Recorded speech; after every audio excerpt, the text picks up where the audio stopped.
첫째, 코로나와의 전쟁에서 승리하겠습니다. 둘째, 국민의 삶을 지키겠습니다. 셋째, 코로나 이후의 미래를 준비하겠습니다. 넷째, 통합의 정치에 나서겠습니다. 다섯째, 혁신을 가속화하겠습니다. 우리는 전쟁과 가난을 딛고 산업화와 민주화를 짧은 기간에 실현한 세계 유일의 국가입니다. 이번에도 우리는 할 수 있다고 믿습니다.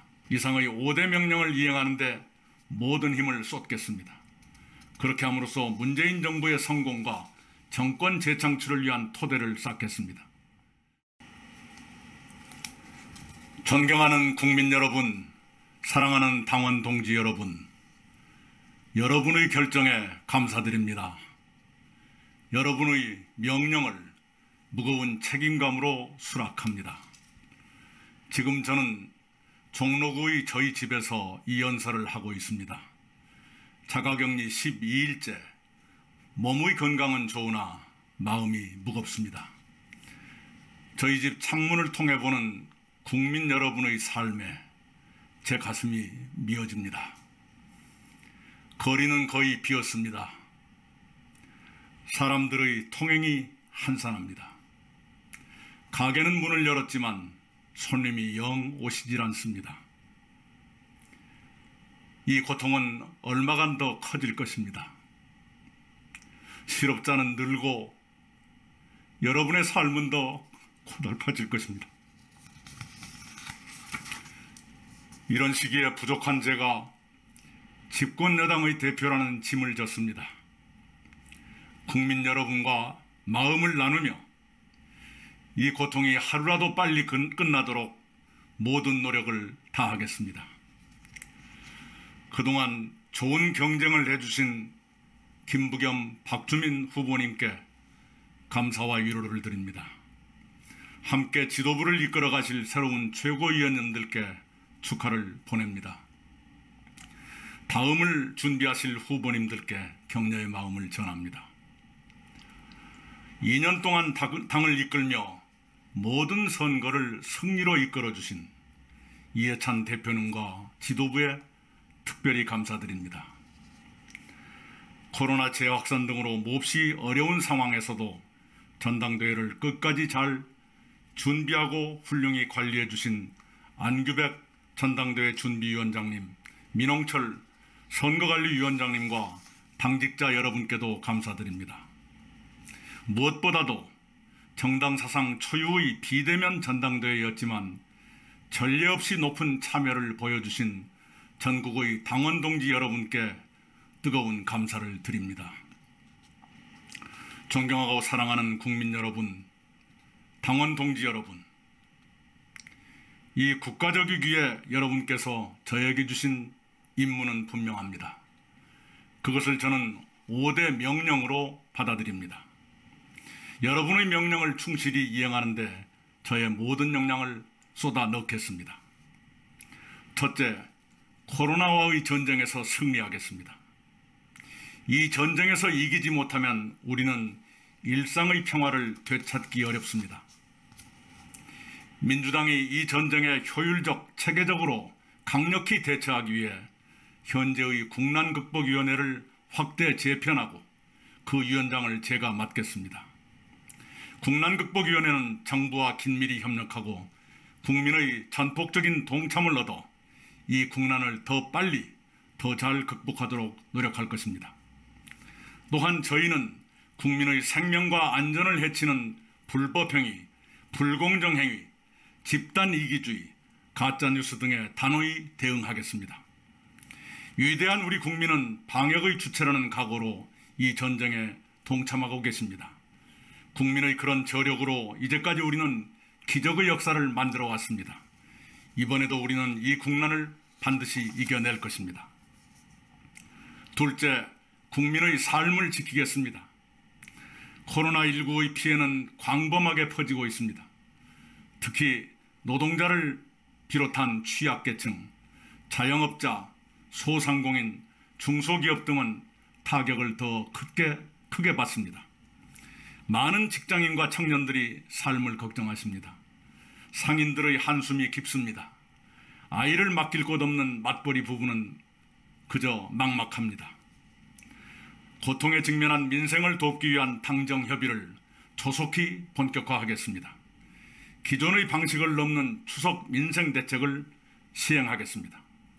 재난지원금 문제도 함께 논의할 것입니다. 또한 우리는 고용 취약계층과 소득 취약계층 등 사회적 약자를 보호하는 제도적 장치로서 전국민 고용보험과 실업부조를 포함한 사회 안전망을 확충하겠습니다. 국민의 고통과 불안을 덜어드리도록 국난극복위원회와 당정협의 그리고 국회를 통해 전방위로 노력하겠습니다. 국민 한 분 한 분의 삶을 소중히 살피며 기민하게 대처하겠습니다. 셋째, 코로나 이후의 미래를 준비하겠습니다. 코로나는 세상을 새로운 기준, 새로운 질서로 바꾸는 대전환의 시대로 인류를 몰아넣었습니다. 대전환은 우리가 선택할 수 있는 문제가 아닙니다. 우리의 선택은 대전환의 시대에 어떻게 살아남을 것이냐의 문제뿐입니다. 우리의 코로나 방역은 세계의 모범으로 평가받았습니다. 가전제품과 반도체, 대중음악과 영화, 게임과 웹툰에 이어 우리는 감염병 대처에서도 세계 인류로 올라섰습니다. 이제 우리는 다른 분야에서도 세계 인류로 도약해야 하고 도약할 수 있습니다. 그런 유망 분야를 개척하고 확대하도록 미리부터 준비하겠습니다. 디지털 뉴딜과 그린 뉴딜을 중심으로 하는 한국판 뉴딜은 미래 준비의 토대에 속합니다. 민주당의 K뉴딜위원회를 원내대표가 맡아 국회와 연동하며 한국판 뉴딜의 속도와 효과를 높이도록 하겠습니다. 저는 한국판 뉴딜의 필수적 개념으로 균형발전 뉴딜을 제안한 바 있습니다. 한국판 뉴딜의 사업 선정과 예산 배정에서 국가 균형 발전을 가장 중요하게 고려할 것을 거듭 요청합니다. 우리는 전쟁과 가난을 딛고 산업화와 민주화를 짧은 기간에 실현한 세계 유일의 국가입니다. 이번에도 우리는 할 수 있다고 믿습니다. 넷째, 통합의 정치에 나서겠습니다. 국난을 극복하고 미래를 준비하려면 국민의 힘을 모아야 합니다. 그 일에 여야와 진영이 따로 있을 수 없습니다. 통합의 정치는 필요하고도 가능하다고 저는 믿습니다. 마침 제1야당이 정강정책을 바꾸고 극단과 결별하려 하고 있습니다. 환영할 일입니다. 민주당도 통합의 노력을 강화할 것입니다. 원칙은 지키면서도 야당에 양보할 것은 양보하는 원칙 있는 협치에 나서겠습니다. 그렇게 여야의 거리가 가까워지면 대화를 통해 합의할 수 있는 사안도 늘어날 것입니다. 합의 가능한 문제들을 찾아 입법화를 서두르겠습니다. 우선 여야의 의견이 접근하고 있는 비상경제, 균형발전, 에너지, 저출산 등 4개 특위를 국회에서 조속히 가동할 것을 요청합니다. 다섯째, 혁신을 가속화하겠습니다. 대전환이 선택의 대상이 아닌 것처럼 혁신도 선택의 대상이 아닙니다. 경제와 정치를 포함한 모든 분야가 마찬가지입니다. 문재인 정부는 국가 전략의 하나로 혁신 성장을 제창했습니다. 혁신 성장은 지속되고 확대돼야 합니다. 혁신 성장을 촉진하도록 한편으로 지원하면서 또 한편으로 규제를 혁파 또는 완화하겠습니다. 민주당은 국민 각계각층의 고통을 더 가깝게 공감하고 더 정확히 대처하도록 쇄신하겠습니다. 그 일환으로 청년과 여성이 당의 의사결정 과정에 참여하도록 제도화하겠습니다. 정책위원회를 확대하고 활성화하겠습니다. 또한 민주당을 유능하고 기민하며 겸손한 정당으로 개선해 나가겠습니다.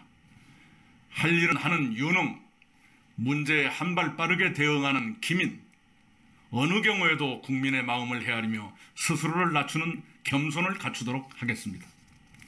이상의 5대 명령을 이행하는 데 모든 힘을 쏟겠습니다.